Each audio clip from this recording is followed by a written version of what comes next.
শুভ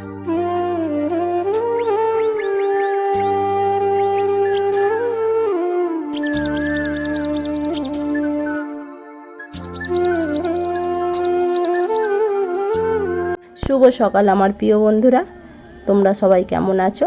আশা করছি যে যেখানে আছো সবাই খুব ভালো আছো।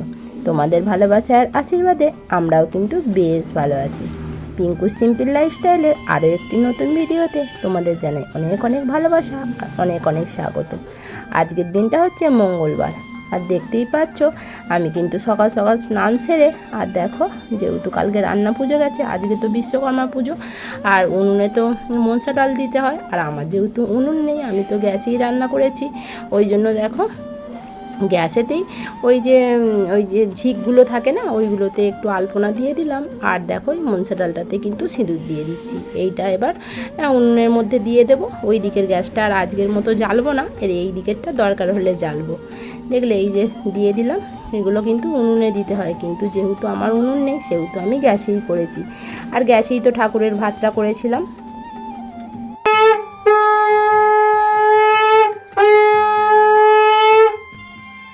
আশা রাখছি ভিডিওটি তোমাদের খুব ভালো লাগবে। ভিডিওটি স্কিপ না করে পুরো ভিডিওটি জুড়ে থাকার অনুরোধ রইল। আর দেখো কি সুন্দর দেখতে লাগছে, একটু আলপনা দিয়ে দিয়েছি, আর ওই মনসা পাতাগুলোয় সিঁদুর দিয়ে দিয়েছি। তারপরে দেখো আমি কিন্তু আমার ঘরের ঠাকুরকেও সেবা দিয়ে নিচ্ছি। আর আজকে যে তোমার দাদাভাই ফুল নিয়ে এসেছিলো, যেহেতু যন্ত্র পুজো হবে ওই জন্য কিন্তু ফুল দিয়ে ঠাকুরের একটু সেবা দিয়ে দিলাম, নাহলে তো কোনো দিনই ফুল আমি পাই না। আর ঠাকুরের সেবা দিয়ে আর দেখো আমি কিন্তু একটা কাপড় পরে নিয়েছি। সকালের দিকে কাপড়টা আর পরা হয়নি, জানো তো, তাড়াহুড়ো করে স্নানটা করেছিলাম কিন্তু কাপড়টা আর পরা হয়ে ওঠেনি। আর যেহেতু অনেকটা লেট হয়ে যাচ্ছিলো, আর উনুনে ওই মনসা পাতাটা দিতে হবে, ওই জন্য আমি একটা জামা পরেই আমি ওগুলো আগে করে নিয়ে তারপরে একটা কাপড় পরে নিয়েছি। আর তারপর দেখো ফলগুলো কেটে নিচ্ছি। আর তোমার দাদা হয়তো বাজারে গিয়েছিল, বাজার থেকে কিন্তু চলে এসছে। এসে তারপর সোনার সাইকেলটা ধুলো, তারপরে তোমার দাদা ভাইয়ের গাড়িটা ধুলো। আর সোনার সাইকেলটা তো কতদিন থেকে পড়েছিল, সোনা তো চালায়নি, মানে পড়ে পড়ে সেই জং এসে গেছে। ওটাকে অনেকক্ষণ ধরে রোগড়ে রোগড়ে তোমার দাদা ভাই যা করে ধুলো, কিন্তু সাইকেলটা আর চলছে না, একদম সেই চেনগুলো জং এসে গেছে। ওটা একটু তেল দিয়ে ভালো করে সাইকেলের দোকানে দিতে হবে, না হলে হবে না। সোনা তো সাইকেলটা বায়না করে কিনেছিল, কিন্তু সাইকেলটা চাপতেই চায় না, জানো তো।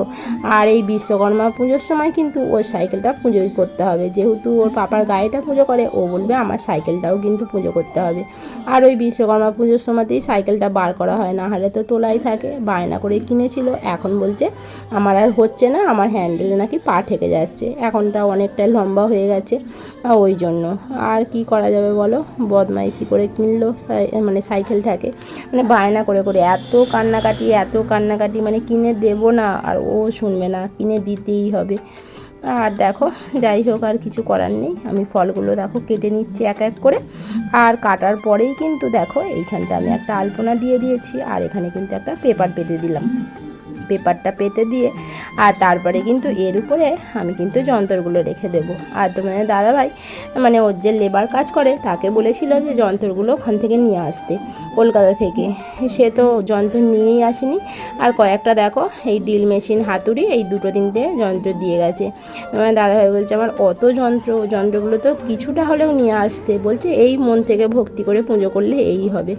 হ্যাঁ, কিছু বলার নেই, এইগুলোই ওই জন্য পুজো করা হলো, নাহলে প্রত্যেকবার তোমাদের দাদাভাই নিয়ে আসে, মানে মুছে পরিষ্কার করে নিয়ে আসে। আর দেখো আমার কিন্তু জোগাড়জাত হয়েই গেছে। আর তোমাদের দাদাভাই কিন্তু লাড্ডু নিয়ে এসেছিলো।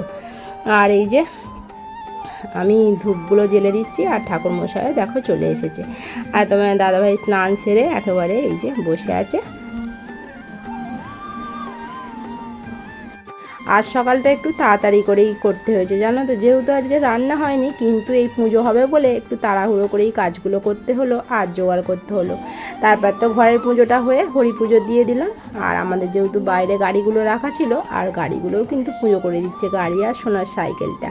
আর তারপরেই তো তোমার দাদাভাই মানে সকালে যে মেশিনে জামা কাপড়গুলো দেওয়া হয়েছিল, আজকে যেহেতু কয়েকদিন পর রোদ বেরোলো, মানে 3-4 দিন তো একটানা বৃষ্টি হয়ে গেছে, আর আজকে রোদ বেরিয়েছে বলে তোমার দাদাভাই বললো মেশিনে সব জামা কাপড়গুলো দিয়ে দাও। আর দেওয়া হয়েছিল, কাঁচা হয়ে গেছে। আর তোমার দাদাভাই ছাদে দিতে এসেছিলো, আর ওই বাঁশটা না বৃষ্টি হয়ে হয়ে বাঁশটা মানে ক্ষত হয়ে গিয়ে বাঁশটা ভেঙে গিয়েছিলো, সব জামা কাপড় পড়ে গেছে। ওই জন্য তোমার দাদাভাই অনেকক্ষণ ধরে চেষ্টা করছিল। তারপর তো আমি ছাদে এলাম, ভাবলাম যে দুজনে মিলে দিয়ে দেবো। আর তারপর দেখি ওই রকম অবস্থা, মানে অনেকক্ষণ ধরে কস্তাকস্তি করে সব দড়ি খুলে সব জামা কাপড় ওখান থেকে তুলে আবার কিন্তু সে দুজনে মিলে হিমশিম খেয়ে গেছি মানে স্যাঙাটা ঠিক করতে। তারপর ঠিক করে দেখো দুজনে মিলে কিন্তু জামা কাপড়গুলো দিয়ে দিচ্ছি। আর আকাশটা আজকে দেখো কত পরিষ্কার হয়ে আছে, চকচক করছে যেন একবারে। আর কদিন তো কী বৃষ্টি হয়েছিল, কী বৃষ্টি, একটুও রোদের দেখা ছিল না। আর আজকে দেখো কত সুন্দর রোদ বেরিয়েছে, মানে সুন্দর বলবো না, প্রচণ্ড প্রখর রোদের তাপ, মানে বেশিক্ষণ দাঁড়ানোই যাচ্ছে না ছাদেতে। ছাদে জামা কাপড়গুলো দিয়ে এসে দেখো ওদের ঘরে কিন্তু আমি ভাত দিয়ে দিয়েছি। আর সোনা তো বসে বসে ফোন দেখেই যাচ্ছে।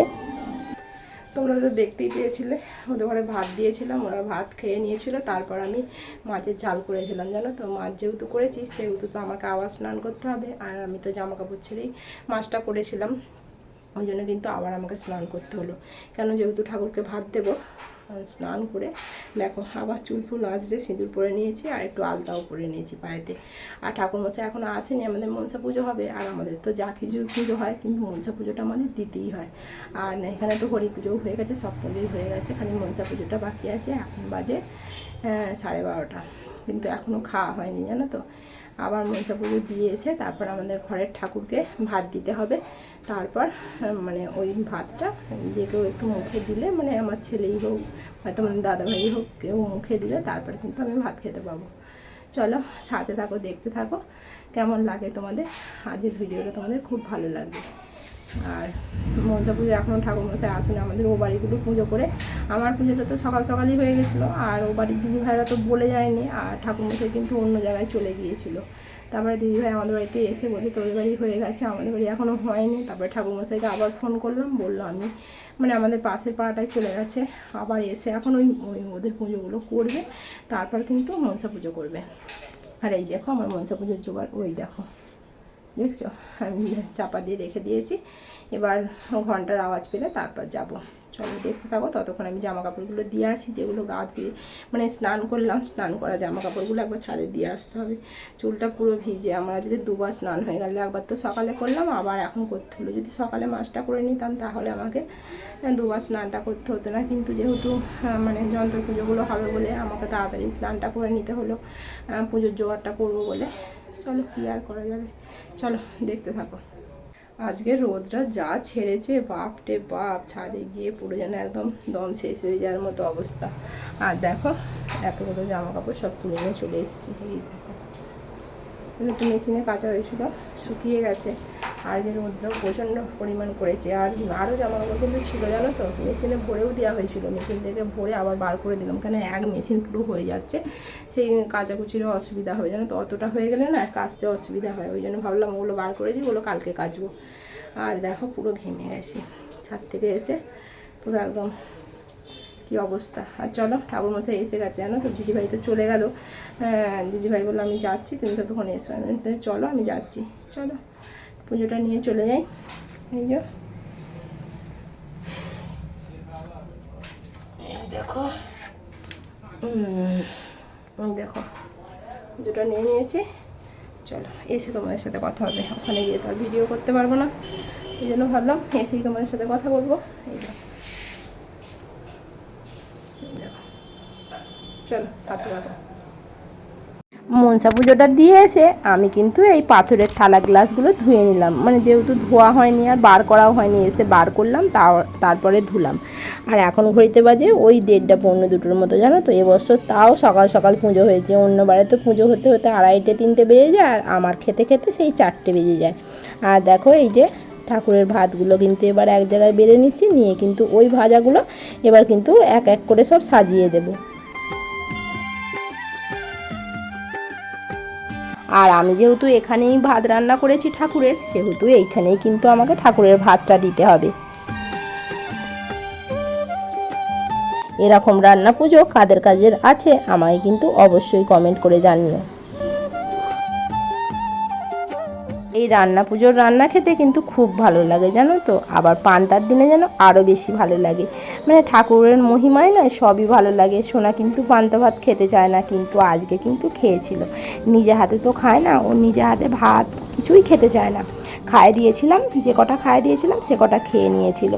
আর দেখো আমি কিন্তু ভাত, ডাল, গ্লাসে জল দিয়েছি, আর প্লেটে কিন্তু একটা পান, আর পানের ভিতরে দিয়েছি অল্প কটা মৌরি। আমি কিন্তু খিলি করতে পারিনি, যেমন পেরেছি তেমনই দিয়ে দিয়েছি। আর তারপর ঘর থেকে নিয়ে এলাম প্রদীপ, ধূপদানিটা নিয়ে এলাম, আর সোনাকে বললাম দেশলাইটা দিয়ে যেতে। দেশলাইটা দিতে আমি ভুলে গেছিলাম, মানে নিতে। আর তারপর সোনা দিয়ে গেল। আর দেখো প্রদীপটা জ্বালিয়ে দিয়েছি, আর ধূপটা কিন্তু ঠাকুরকে দেখিয়ে নিচ্ছি।